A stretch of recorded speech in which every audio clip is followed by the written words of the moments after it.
CBSE 2025 में आया दाल fry जैसा मसालेदार क्वेश्चन जो कि आपसे कहता है कि एबीसीडी आपके पास एक ट्रेपीजियम है जहां पर आपका जो एबी है वो क्या होगा सीडी के पैरेलल है।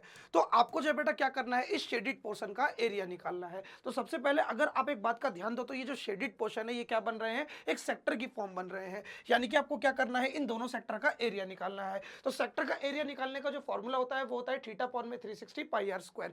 यानी कि आपको बेटा एंगल और रेडियस दोनों को मालूम होना बहुत जरूरी है अगर आपको एरिया ऑफ सेक्टर निकालना है।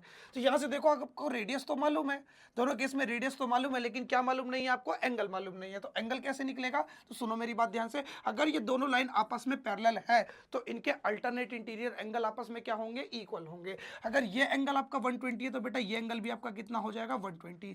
और अगर ये एंगल 120 है तो ये वाला एंगल कितना हो जाएगा आपका, 60। क्यों हो जाएगा, क्योंकि स्ट्रेट लाइन पर आने वाले दोनों एंगल का जो सम है बेटा वो किसके बराबर होता है, 180 के बराबर होता है।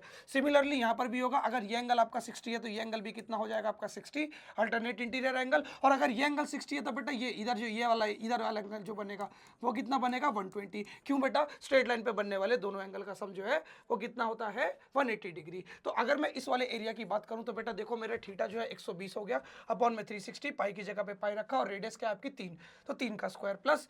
सिमिलरली बेटा यहां पर आओगे, यहां पर आपका जो थीटा है यानी कि एंगल है बेटा वो कितना 60 है, अपॉन में 360 पाई और रेडियस कितनी आपकी 6, तो 6 का स्क्वायर।